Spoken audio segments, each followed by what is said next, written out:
Welcome to Take 5, a podcast brought to you by Newleaf Training and Development. Each edition is an inspiring interview with a leader worth listening to. Enjoy!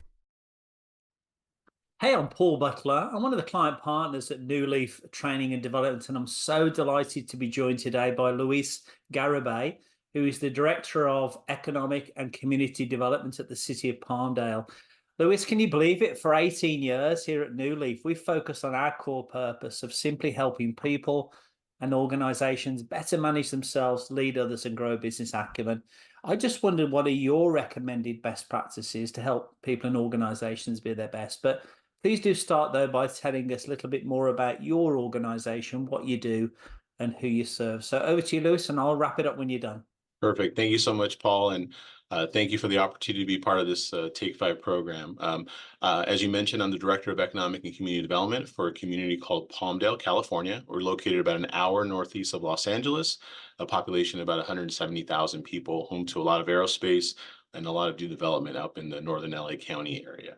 So to answer your question, I think first the first thing is to make the investment, not just financially, but also with your time. And this applies both to individuals and to organizations. You know, oftentimes we're so busy that we don't invest the time to have those regular check-ins with staff, to host that wrap-up meeting after an important program, to share lessons learned, or even to participate in that management and leadership training that we know is going to be beneficial for our team. So what I would suggest to you is add those types of things to your calendar now, even though if they're months away.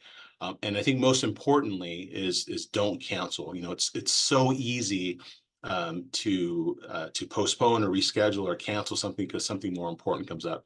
Make the commitment, stay with it, and that'll help you making sure that you're making that investment. I think secondly is to be patient with the process. So whether you're implementing a new program, a new policy, or a new internal system, whatever it may be, as you know, Paul, change takes time. Creating new habits takes time. And you can't give up on something just because you don't immediately see those results.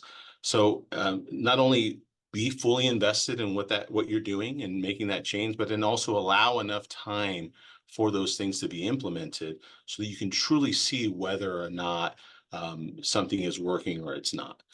So these are just two helpful tips for me that have worked for me, and I hope that for your viewers, it's something that will be helpful for them as well.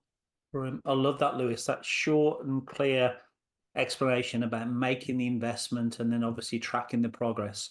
If I could, just a message out to the subscribers to keep an eye on the events page of our website for the activities that we have coming on throughout the course of the year, most of which are free to subscribers. Luis, could I offer you a virtual high five? Of course. Anytime, Paul. Thanks, Luis. Great to see you. Thank you again, Paul. Take it easy. I hope you found that interview useful, and if you did, feel free to rate, review, and share this podcast. We'll be back next week with another episode, and we also invite you to check out our other weekly podcast, Going the Extra Mile, which is sure to lift your spirit and encourage you in today's working world. Bye for now.